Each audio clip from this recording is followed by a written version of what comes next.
DML, data manipulation language.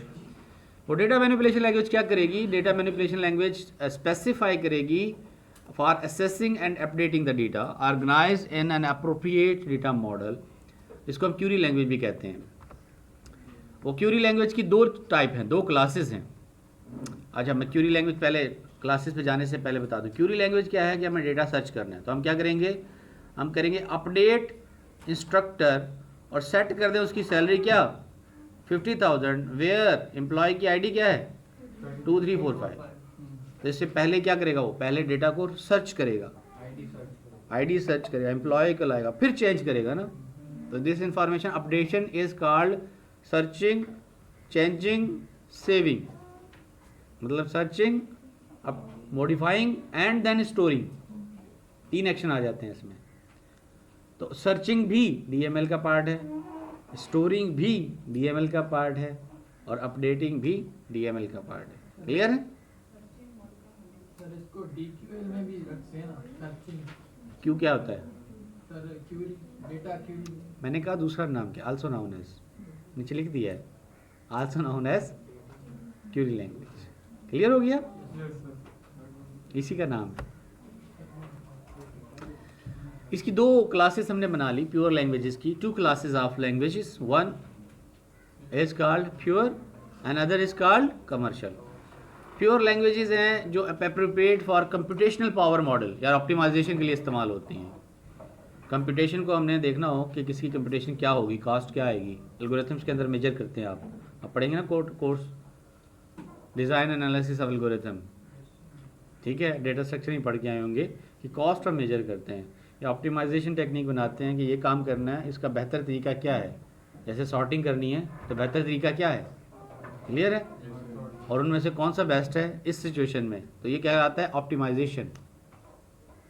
Selecting the best way to do some task is called optimisation. तो ये काम करने के लिए हम रिलेशनल अलजेब्रा का प्योर मॉडल यूज़ करते हैं। उसका पहला है रिलेशनल अलजेब्रा, दूसरा है टपल रिलेशनल कैलकुलस, और तीसरा डोमेन रिलेशनल कैलकुलस। हम हमारे कोर्स में रिलेशनल अलजेब्रा कवर करेंगे इंशाल्लाह। रिलेशनल अलजेब्रा के बाकी, क्योंकि दूसरी पहले पे रखना है हमने इसके, क्योंकि बहुत ज़्यादा ये यूज़ होता है। फिर आते हैं हम कमर्शियल मॉडल। कमर्शियल मॉडल क्या है? जो कमर्शियल सिस्टम इस्तेमाल करते हैं, जैसे कि SQL. SQL is a most widely use commercial language. क्या लिखा है? Most widely used. ये नहीं कहा इज़ ओनली लैंग्वेज, नहीं, और भी हैं, ठीक है? थोड़ी सी मॉडिफिकेशन के साथ हैं। मंगोडीबी की है, या आपकी वो जो है लिंक डेटा के लिए न्यू4j है, स्पार्कल है। Sparkle is also a Curie language, ठीक है? बहुत सारी लैंग्वेज मिल जाएंगी अदर डेटा रिपोजिटरीज के लिए, but most widely use is SQL.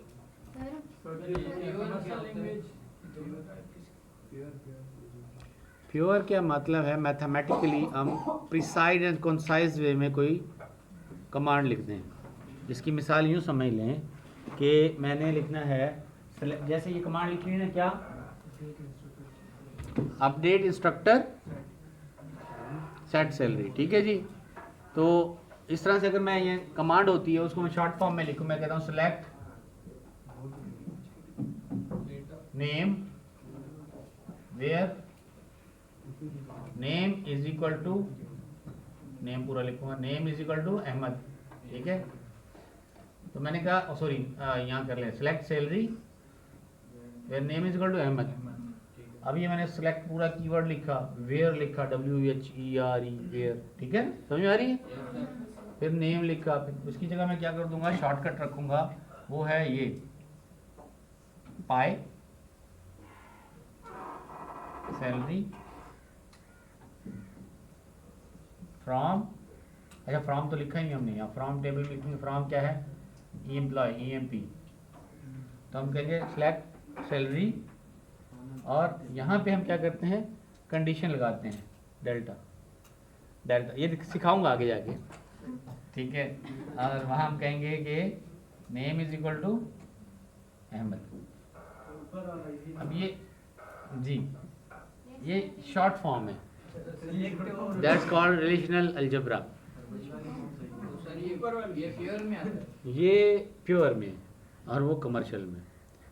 इसकी आसान मिसाल मैंने कहा था ना, देखो आपको सिखाया था कि आपको कोई मैं काम देता हूँ कंप्यूटेशन का, तो मैं कहूँगा सूडो कोड लिखें। अब वो सूडो कोड PHP वाले को दे दो, वो बना लेगा। जावा वाले को दे दो, वो बना लेगा। C++ वाले को दे दो, उससे बना लेगा प्रोग्राम। तो एक यूनिफाइड वे है राइटिंग समथिंग, तो वो कहलाएगा सूडो कोड। और यहाँ पे unified way writing some query is called relational algebra. अब SQL वाले को देंगे SQL लिख लेगा, स्पार्कल वाले को देंगे उसकी स्पार्कल लिख लेगा। Are you getting point? मतलब सर नीचे वाले का मतलब ये जो ये यूनिफाइड वे है। हाँ मतलब ये जैसे यूनिकोड होता है, मतलब कि हर किसी को, मतलब ये हर किसी लैंग्वेज में सेम ही होगा, जैसे MySQL है मोंगो। एग्जैक्टली। और ऊपर वाले में सर ने भी बताया था कि कुछ मतलब वर्ड्स चेंज होते हैं, सही है। तो वो वर्ड चेंज करते हैं तो आपका फिर कन्फ्यूजन हो जाएगी ना, आपको वो स्पेसिफिक ही लैंग्वेज यूज़ करनी पड़ेगी। तो इसमें हम जनरलाइज में लिखते हैं, इसलिए इसके प्योर। हाँ, रिलेशनल अलजेब्रा है ना, बनाए रूल्स बनाए हुए हैं ना, उसके सिखाऊंगा मैं। चैप्टर 2 इसी के ऊपर है। पाई का मतलब क्या है, डेल्टा का मतलब क्या है जी। नहीं आईडी नहीं लिखते, ये कंपाइलर डिज़ाइनिंग के अंदर लिखते हैं हम चीज़ें। और जब हम डॉक्यूमेंटेशन बनाते हैं उसमें लिखते हैं, ताकि मेरा डॉक्यूमेंटेशन प्रिसाइज कंसाइज हो, पढ़ने में आसानी हो। मिसाल के तौर पे अगर किसी को बोला जाए 9 2 11 हो जाओ, प्रिसाइज वे है ना, वर्ड इस्तेमाल ज़्यादा होंगे अगर उसको पूरा बोला जाए। तो it is a shortcut. Clear? Precise concise and shortcut, unified way. Shortcut क्या है? नहीं, ये मतलब वो है UML, यूनिफाइड मॉडल है, माने यूनिफाइड टेक्निक है जो अक्रॉस द बोर्ड सेम होगी, अंडरस्टैंडेबल है ना। सर जैसे हमारी अपडेट की कमांड है, तो ये तो हमारी ना मतलब उसमें आ जाएगी ना, डिक्शनरी में आ जाएगी ना। तो फिर मैनिपुलेशन लैंग्वेज में भी अपडेट आ रही है। नहीं वो सारी की सारी कमांड की डेफिनेशंस वहाँ होंगी। डेटा डिक्शनरी, देखिए मैंने आपको कहा डेटा डिक्शनरी में क्या है, इंस्ट्रक्टर क्या है, कॉलम का नाम है, टेबल का नाम है, ये डेटा डिक्शनरी में होगा। तो उनका यूज जब हम करें, जब यूज़ करें वो डेटा डिक्शनरी से मैच करेगा वो। अच्छा, और इसको फिर क्या आएगा मैनिपुलेशन लैंग्वेज में? ये तो मैनिपुलेशन तो आपकी लैंग्वेज आ गई ना, लैंग्वेज की कमांड तो पार्सर चेक करेगा, पहले पार्सर चलेगा। पार्सर ये क्या होता है? पार्सर वो होता है जो भी स्ट्रिंग लिखी जाती है ना लैंग्वेज, मतलब कुछ भी लिखें आप, उसको टोकनाइज करेगा, टोकन्स बनाएगा। यानी ये जो लफ्ज़ लिखा हुआ ना, लैंग्वेज फॉर असेसिंग, तो लैंग्वेज एक वर्ड है, फॉर क्या एक वर्ड है, असेसिंग क्या है एक वर्ड है, तो एक्चुअली ये टोकन्स बन जाएंगे।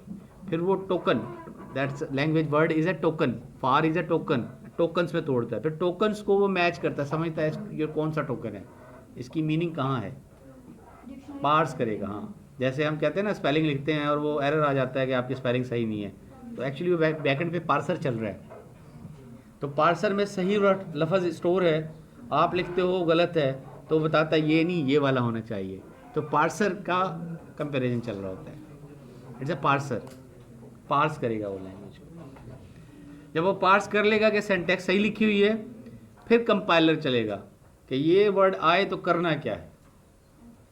जैसे फॉर लूप के अंदर कहते हैं हम फॉर, पहले तो चेक करेगा FOR सही लिखा है कि नहीं, FAR तो नहीं लिख दिया। क्लियर? FOR और FAR में फ़र्क, ये एरर कहलाता है सिंटैक्स एरर। फिर ऐसा तो नहीं कि आपने पैरेंथेसिस पहले लगा दी और FOR बाद में लिखा, FOR के बाद पैरेंथेसिस लगेंगी ना, फिर उसमें लिखेंगे इंट i = 0, i < 10, i++। तो ये कौन सी चीज़ पहले आनी है, कौन सी चीज़ बाद आनी है, ये कंपाइलर चेक करेगा। लिखा आपने सही है लेकिन सीक्वेंस अलग है, तो वो कौन चेक करेगा, कंपाइलर। और कंपाइलर चेक करने के बाद फिर एग्जीक्यूट करेगा कि ऐसा लिखा तो करना क्या है। सर ये जो पार्स का जो टोकन है तोड़ रहा है, चेक कर रहा है, वो इसमें आ जाएगा डेटा मैनिपुलेशन लैंग्वेज में? नहीं लैंग्वेज में नहीं, बैकएंड इसके पीछे काम कर रहा है वो, बताऊंगा कैसे कर रहा है, डोंट वरी, पूरे आर्किटेक्चर एक्सप्लेन करूंगा मैं आपको, ठीक है। पूरा डेटाबेस के कंपोनेंट्स, आर्किटेक्चर, बैकएंड पे क्या कुछ चल रहा होता है, I will explain each and everything इंशाल्लाह, डोंट वरी। यहाँ तक क्लियर है? Good. Then you have to move to data manipulation language. इसकी 2 प्योर लैंग्वेजेस और हैं, कमर्शियल की भी, कमर्शियल की अगेन दो टाइप हैं, कौन कौन सी? प्रोसीजरल और दूसरी डिक्लेरेटिव। प्रोसीजरल में क्या होता है? Procedural define requires a user to specify what data are needed, how to get those data, what data are needed, how to get those data. ठीक है, सो ये प्रोसीजरल है। डिक्लेरेटिव में हम क्या कहते हैं? Require user to specify what data are needed without specifying how to get those data. क्या नाम है? मुस्कान। नीचे जाएंगे आप, 202 रूम नंबर है ना, वहाँ पे मैडम बैठी होती है, महक, जानती है उसको? हाँ, उसको बुला के लाएं, बोले सर हुसैन बुला रहा है। बैठ जाए बेटा। ये क्या है? प्रोसीजरल। और अगर मैं बोलूँ मुस्कान महक को बुला के लाएं, ये क्या है? डिक्लेरेटिव। अगर मैं प्रोसीजर में पूरा प्रोसेस बताऊंगा, जाएं ब्लॉक 2 पे जाएं, रूम ये है, वहाँ बैठी होंगी, ये करना है, उसको बोलना है, यूँ ये पूरा प्रोसेस मैंने बताना है, तो क्या कहलाएगा? प्रोसीजर है। और बोलो डू दिस, डिक्लेरेटिव। जैसे हमने पहले यहाँ पे फ्रॉम एम्प्लॉयज नहीं लिखा था, तो वो मतलब नहीं ये नहीं, अभी मैं आता हूँ उसमें। ठीक है, अब आप समझें इसको चलें एग्जाम्पल बता देता हूँ। यूँ समझें, प्रोसीजर में ये होगा कि मैं कहूँगा, मैं दूंगा एक फंक्शन बनाऊँगा, एक फंक्शन में मैं दूंगा एम्प्लॉय का डेजिग्नेशन और एम्प्लॉय की सैलरी, और मुझे रिटर्न करेगा एम्प्लॉय की नेट सैलरी और डिडक्शंस, कटौती। ठीक है, मैंने एम्प्लॉय का डेजिग्नेशन दिया, सैलरी दी। अब वो क्या करेगा? अंदर फंक्शन के क्या होगा? फंक्शन के अंदर क्या डिस्क्राइब किया होगा? इसका प्रोविडेंट फंड कितना काटना है, इसका छुट्टियां कितनी काटनी है, इसको बोनस कितना देना है, हाउस रेंट कितना है, कन्वेंस अलाउंस कितना है, अदर अलाउंसेस क्या हैं इसके, वो सारे अलाउंसेस देने हैं, ये काटने हैं। टोटल सैलरी जो आपने नेट सैलरी दी वो बढ़ेगी कम भी होगी, कटौती कटोंगी, और आप रिटर्न करेंगे दो चीज़ें, टोटल डिडक्शन, नेट सैलरी। तो ये पूरा प्रोसेस जब हम डिफाइन करेंगे प्रोसीजर के अंदर कि क्या करना है, दैट्स कॉल्ड प्रोसीजरल लैंग्वेज। ये आप सीखेंगे लैब नंबर 10 में जाके। लैब नंबर 10 जो है ना आपकी, वहाँ पे प्रोसीजर्स बनाना सीखेंगे। और अभी आप क्या सीख रहे हैं? Declarative, select static from data where data is. अब मुझे नहीं पता डेटा कहाँ है, मैंने कहा select salary from employ where employ is Ahmad, salary लेके आओ उसकी, कैसे लाओ, कहाँ से लाओ, कहाँ जाओ, कैसे करो, वो उसका काम है, दैट्स डिक्लेरेटिव। हाँ, वो तो बताया ना, देखें हम ये तो बताना पड़ेगा ना कहाँ से लेना है, अदरवाइज तो ये तो नहीं बताना। हम कहते हैं कैसे लेना है, ये तो नहीं बता रहे ना, क्या लेना है तो बता ही रहे हैं, ये तो ये है हमारा काम। Required to specify what data are needed, how it is needed, no, उसका काम है, तो वो क्या कहलाएगा? अगर ये भी बताएंगे हाउ इट इज नीडेड तो procedural. Clear? Good. Declarative DML are usually easier to learn, use भी कर चुके हैं, और use procedure language then use procedure language. और यही वजह है कि आपको शुरू में डिक्लेरेटिव पे काम करवाएंगे 8-10 लैब में, और फिर जाके आपको प्रोसीजर बनाना भी सिखाए जाएंगे। क्लियर हो गया? यूज़ कम होती हैं और ज़्यादातर डिक्लेरेटिव यूज़ होती है, लेकिन यूज़ होती हैं और सिखाई भी जाएंगी इंशाल्लाह। Declarative DML are also referred to as portion of DML that involves information retrieval is called query language.